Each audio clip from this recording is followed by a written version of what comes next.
Bom dia, meus irmãos. Coisa boa, né? Clima de Natal antecipado. Nesse terceiro domingo do Advento, o nosso coração palpita de tanta beleza que foi ofertado aqui ao Senhor e para a glória dEle. Eu espero que você e sua casa também já estejam entrando nesse clima. Um clima de celebração pela vinda e pela encarnação do Verbo. A gente vai relembrando, né, e celebrando os grandes feitos de Deus a cada ano no nosso calendário litúrgico. E esse ano o tema dedicado, é claro, é o tema do Natal. Irmãos, como de costume, nós estamos numa série, vocês sabem, nós interrompemos essa série hoje para entrarmos num tema específico do Natal. E o tema da nossa mensagem é Deus conosco, uma mensagem de Natal. E eu quero conversar com você um pouco sobre isso. Irmão, como vocês sabem disso, não sei se quantos de vocês aqui já experimentaram refletir um pouco sobre o mundo que nós vivemos e a realidade que Deus nos colocou.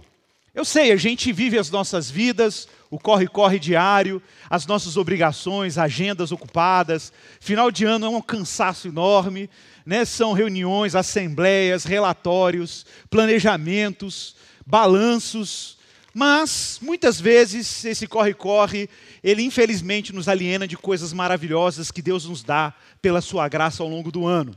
E não é à toa que se a gente dedica um pouco de tempo a refletir onde nós vivemos, sim gente, nós vivemos nessa que parece uma enorme, mas ao mesmo tempo é uma pequena bolha de vida, nesse planeta magnífico, cercado de hostilidade, porque se você sai um pouco desse planeta, tudo compete contra a vida, pelo menos a vida biológica, mas quando nós olhamos para a vida nesse planeta, o que nós vemos é uma exibição contínua da graça de Deus. Um Deus que oferta a todo tempo os seus benefícios e as suas graças. Basta um olhar um pouco mais generoso para você perceber a explosão de diversidade, de espécies animais, de florestas, de cores, matizes. Basta olhar para um pôr do sol para a gente se espantar um pouco. E eu não sei você, mas quanto a mim, todas as vezes que eu estou diante de um evento de beleza no mundo de Deus, não importa o que, o oceano, não importa se é uma nuvem bela, até os raios nos dias tempestuosos, a força do vento, o som dos pássaros, todas as vezes que eu medito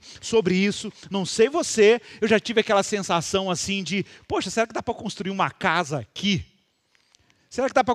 Se eu vivesse aqui, eu acho que eu ia viver muito feliz. Se eu fizesse uma casinha nesse pé de montanha, se eu fizesse uma casinha naquele pôr do sol, se eu fizesse uma casinha vendo com essa vista para o mar, com essa vista, né, para esse vento, para esse cenário, a gente tem vontade de residir na beleza. A gente tem vontade de morar na beleza e na graça. De alguma maneira, nós seres humanos somos carregados de uma espécie de nostalgia, uma saudade de um lugar que a gente não sabe onde é, uma fome e sede por um abrigo, por um cômodo, por um lugar acolhedor, algum lugar que você diga assim, aqui eu me sinto em casa, aqui eu me sinto em um território seguro, um lugar que te devolve uma paz singular, uma tranquilidade, o coração é pacificado, um lugar que você gostaria de parar e não pensar em nada. Apenas receber o que é dado, apenas desfrutar e testemunhar a verdade, beleza e bondade. Um lugar onde o coração se aquieta, onde os gritos da alma ansiosa se calam e a gente descansa. O que é curioso, meus irmãos, é importante destacar, é que quando eu leio a Bíblia, e você sabe, a Bíblia é essa palavra, esse livro maravilhoso que contém os grandes atos salvadores de Deus, é a maneira como Deus, de forma deliberada, decidiu se revelar ao seu povo e à humanidade. Ele narra esse lugar, ele narra um jardim onde você percebe nitidamente que ele é completo e ali a humanidade está completa. Um jardim onde você tem um fluxo contínuo da presença de Deus e da graça de Deus, onde você percebe a realidade entregando o seu alimento ao homem diariamente. O trabalho e o labor do homem nesse jardim não era um trabalho cansativo, exaustivo, era apenas uma gestão da beleza do que foi entregue.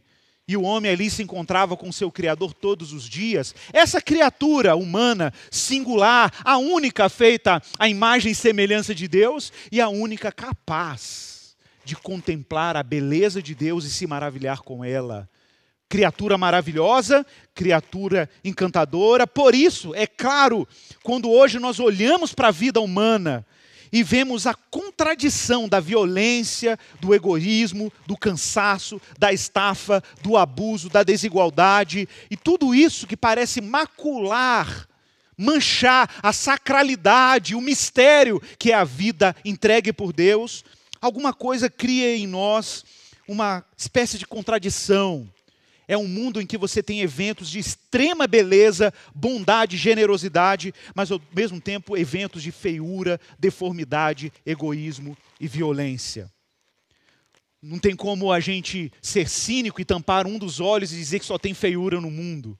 E também não tem como você ser ingênuo e tampar o outro olho e achar que só tem coisa boa e gente boa no mundo. É um paradoxo. É um paradoxo, parece que alguma coisa muito terrível aconteceu com um mundo que era extraordinário. E a gente vive nessa sensação, como eu descrevo, de desterro, de despatriamento, de gente desabitada, gente refugiada, gente peregrinando pelo mundo em procura de um lugar para chamar de seu. Claro, de alguma forma, a Bíblia vai afirmar isso, que o ser humano rejeitou o mundo dado. E ao invés de receber o mundo dado, quis criar o seu próprio mundo. Ao invés de desfrutar do que Deus entregou pela sua graça, quis elaborar a sua própria realidade. Essa criatura, que de acordo com Gênesis 3, versículo 23, foi lançada para fora do jardim. E ser lançado fora do jardim é ser lançado no exílio.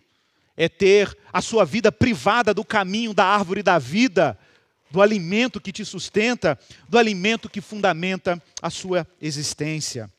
Mas é claro, quando o homem se vê fora do jardim de Deus, fora de uma realidade entregue por Deus, quando o homem se vê desabrigado, porque a cena de Adão e Eva sendo expulsos do jardim é quase a cena do filho pródigo, que pegou os bens do pai e falou: vou dar rumo da minha vida, eu vou cuidar da minha existência, eu dou conta de mim. E ao se aventurar em dar conta de si mesmo, o homem se privou do jardim e apelou para criar os seus paraísos artificiais, criar os seus mecanismos religiosos, suas estratégias, suas tecnologias.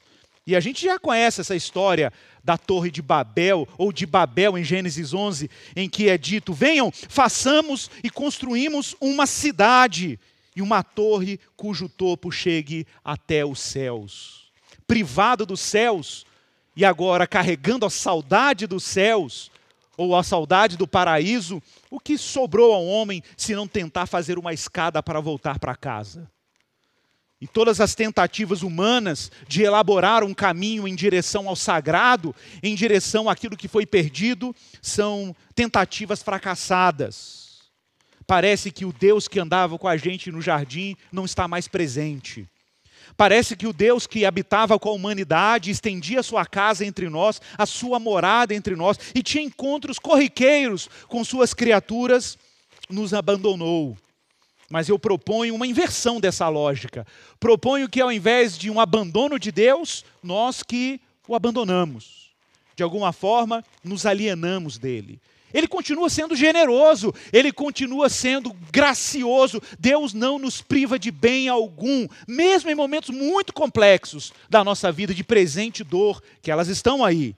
É inegável a presença do bem no mundo. E por que não somos gratos? Porque o nosso coração continua inquieto. E porque a gente continua tendo a sensação de que ele não está presente, porque nos alienamos dele. Nos alienamos dele e optamos em criar as nossas próprias habitações. Criar o nosso próprio território sagrado. Sagrado nos nossos termos, mas não nos termos daquilo que realmente nos satisfaz. Então você tem que se perguntar: mas onde está Deus? Onde ele habita? Qual é a casa dele? Onde é a residência dele? Qual é o endereço dele? Eu quero tocar a campainha dele e dizer por que ele me abandonou. Ou pedir desculpas por eu tê-lo abandonado. Salomão, o grande rei, filho de Davi, ao construir um santuário a Deus, o grande templo, o famoso templo de Salomão, em 1 Reis 8:27, no dia em que ele inaugurou, veja isso, inaugurou o santuário onde Deus visitaria o seu povo. A palavra diz que naquele dia, Salomão fez uma oração de consagração do templo e perguntou a Deus: será que de fato Deus poderia habitar na terra? Será que Deus poderia morar na terra? Eis que os céus e até o céu dos céus não te podem conter, muito menos este templo que eu construí. Que casa pode conter a Deus? Que santuário pode conter a Deus? O profeta Isaías, 720 anos antes de Jesus, no capítulo 66, verso 1 do seu livro, diz: assim diz o Senhor pelo profeta: o céu é o meu trono, a terra é o estrado dos meus pés. Que casa então vocês poderiam construir para mim? Ou onde é o lugar do meu repouso? Eu, ao ler esses textos, não consigo imediatamente perceber que o ser humano é isso, uma criatura com saudade. Eu até vou citar um trecho aqui da minha poetisa mineira predileta, Adélia Prado, é claro, a diva. No livro dela, O Coração Disparado, uma sentença simples em uma das suas poesias: eu estou com saudade de Deus, uma saudade tão funda que me seca. Uma saudade tão funda que me seca. Quantos de nós não carregamos uma saudade de Deus? Quantos de nós não temos saudade daquela casinha onde Deus está ali conosco e nós com Ele? Num ambiente de intimidade, num ambiente de risos, de rotina, de dia a dia, de conversas corriqueiras com Deus. Tem gente que está morrendo de saudade de Deus. Me lembro de Jacó, sim, Jacó, o patriarca, o último dos patriarcas, o herdeiro das promessas de Abraão e Isaque, o pai das 12 tribos, Jacó, que teve o seu nome mudado para Israel, que em uma de suas peregrinações, cansado, procurou um lugar para passar a noite e improvisou um travesseiro de pedra para reclinar a cabeça. Então, naquele sono profundo, ele foi assaltado com um sonho. E o texto bíblico diz que ele sonhou que via uma escada posta sobre a terra, cujo topo dessa escada atingia os céus. E os anjos de Deus subiam e desciam por aquela escada. E Jacó, em um momento de espanto, diz que o Senhor estava perto dele. E o Senhor diz as seguintes palavras para ele: Jacó, eu sou o Senhor, o Deus de Abraão, seu pai, o Deus de Isaque.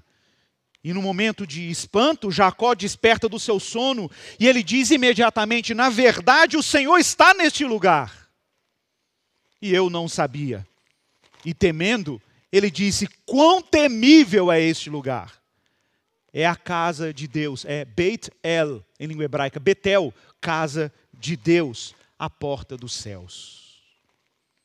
Irmãos, parece que apesar da nossa rejeição a morar com Deus debaixo do mesmo teto, Deus insiste em estender a sua tenda entre nós para aqui nos acolher. Deus está numa missão cósmica chamando gente para habitar no seu lar.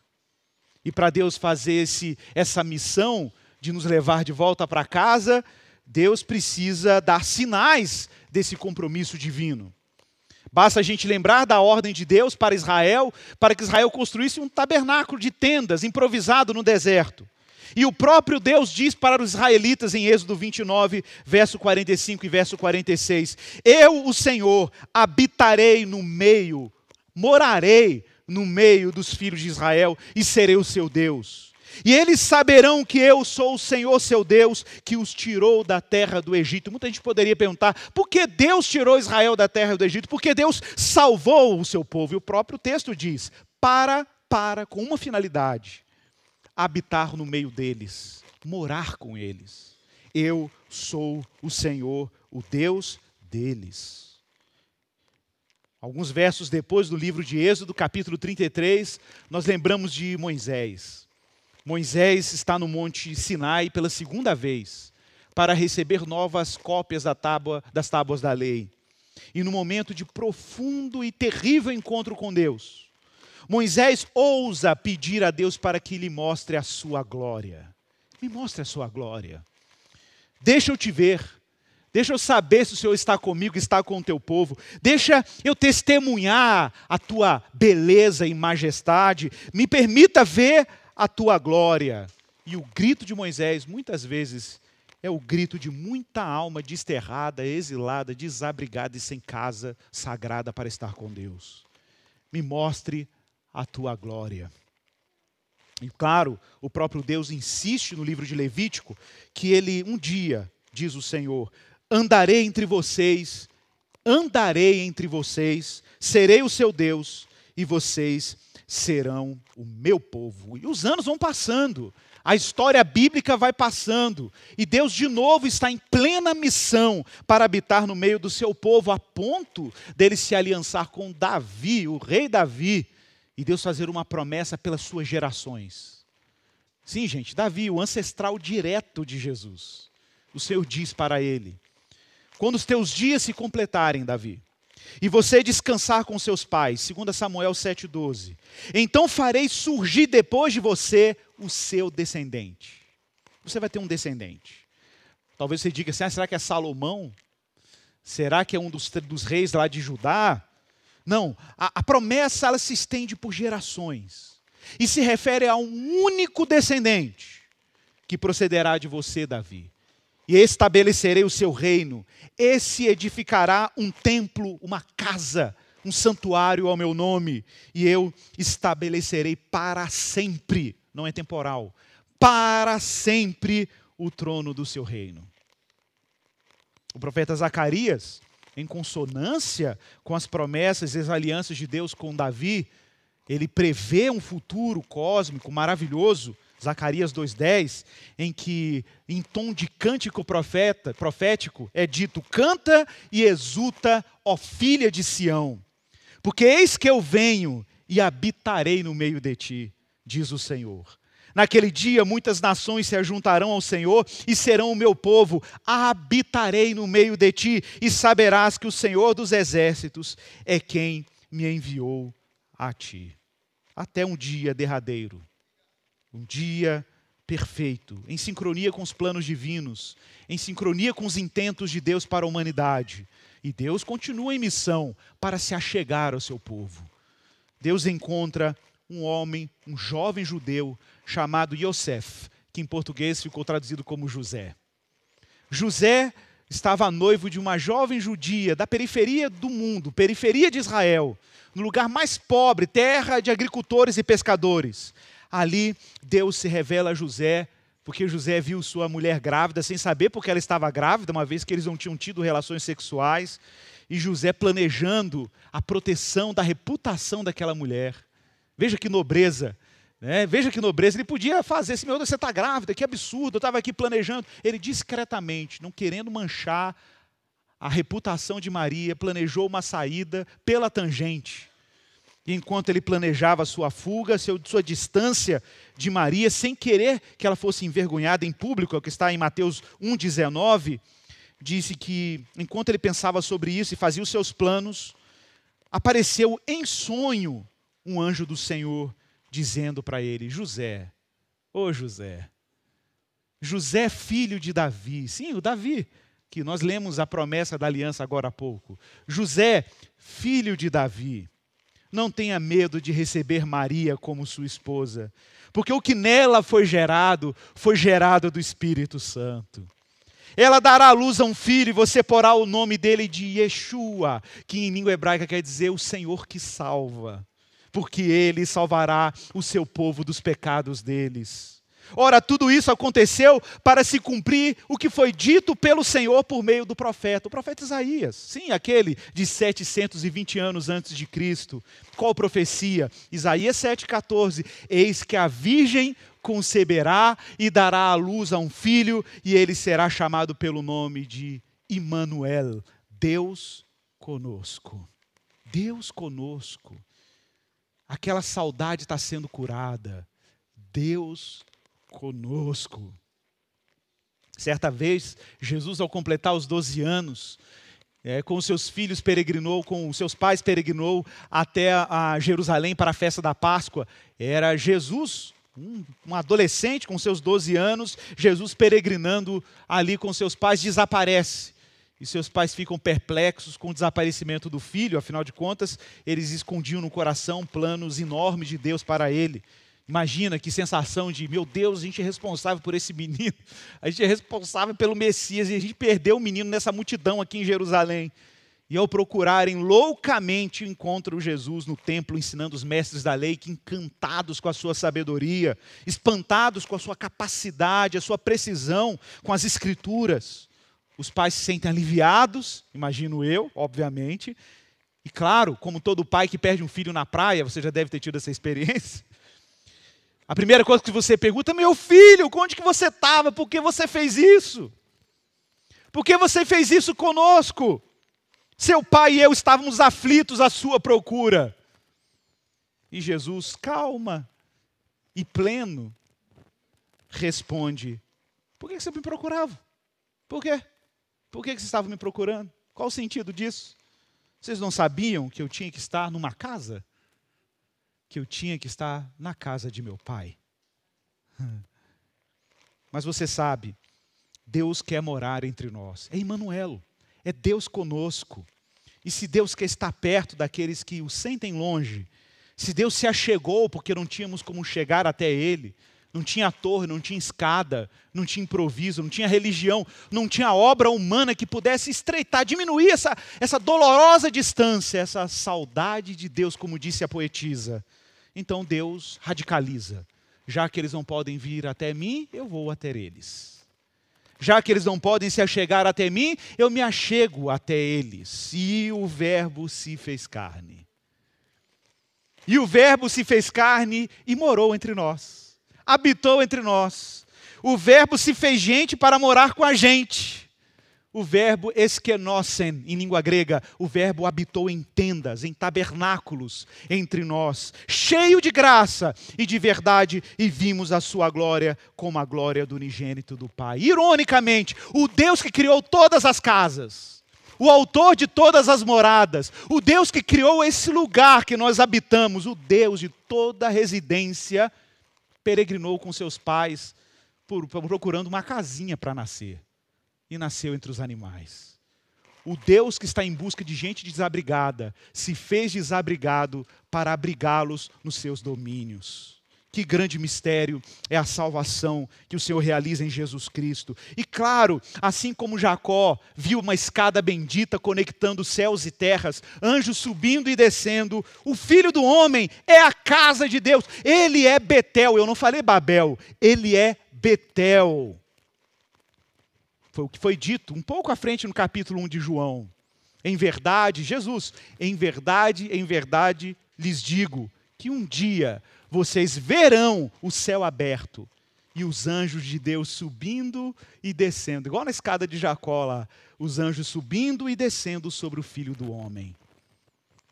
Deus abriu uma escada, abriu um novo e vivo caminho. Se o jardim estava selado e guardado com anjos, com espadas inflamadas, o Filho de Deus abriu um novo e vivo caminho de volta para casa.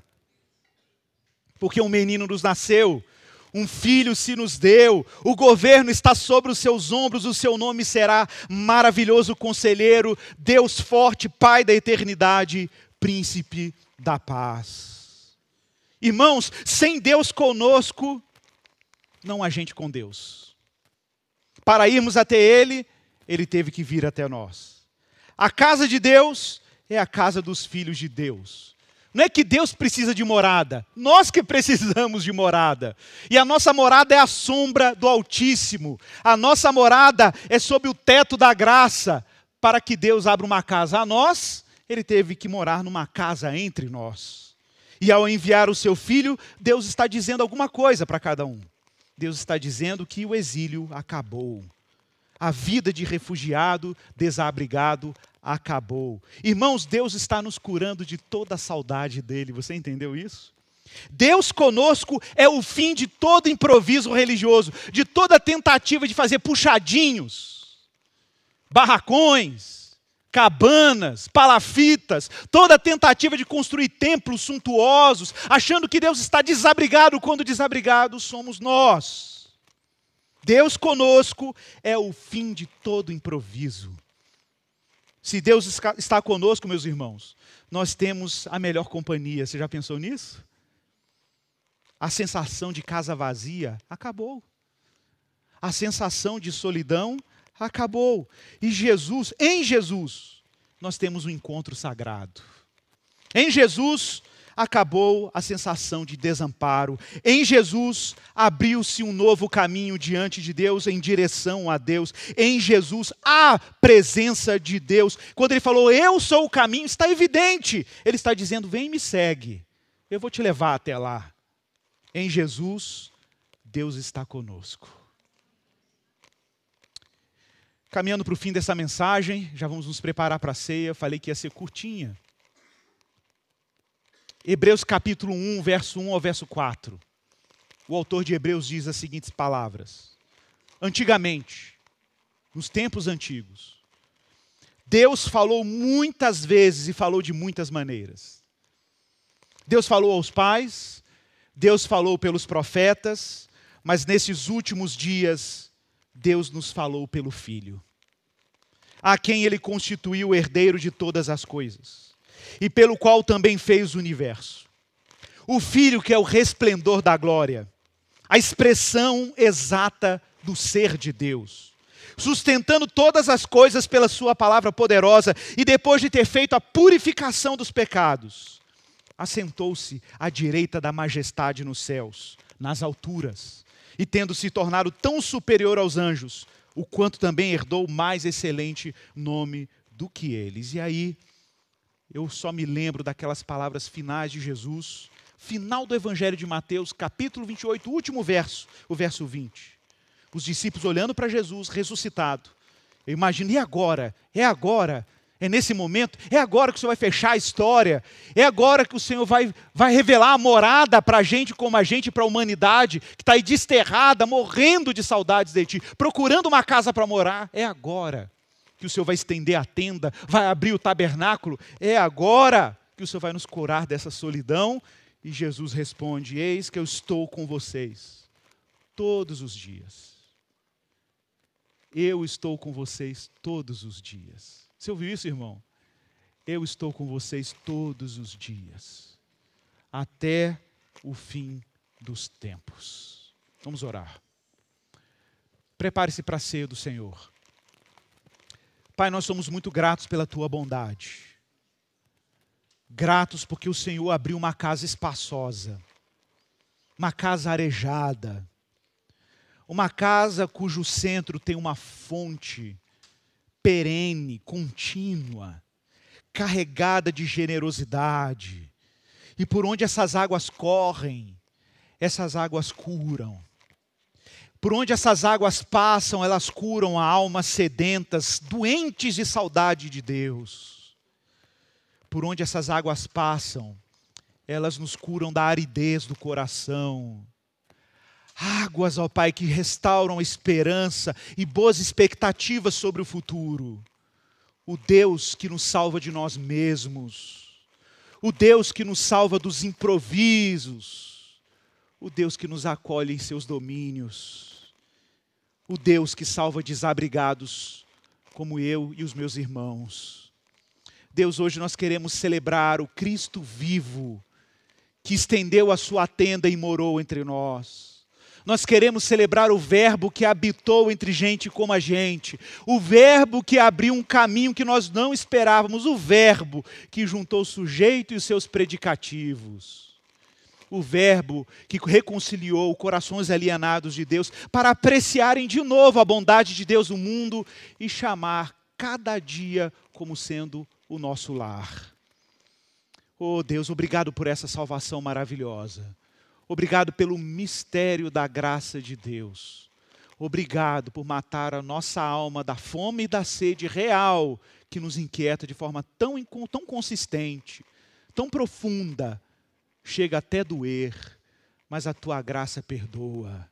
A Tua graça nos liberta de nós, a Tua graça nos leva de volta para o lar, porque Ele abriu um novo e vivo caminho. Muito obrigado, Senhor, é a nossa oração em Jesus Cristo, o Teu Filho, o Verbo. Amém. Meu irmão, minha irmã, prepare-se para a ceia do Senhor, para o partir do pão, Prepare-se para esse mistério da dádiva de Deus entregue a cada um de nós. Enquanto nós cantamos ao Senhor, você vai se preparando para a celebração da ceia do Senhor, a celebração do pão vivo que desceu do céu.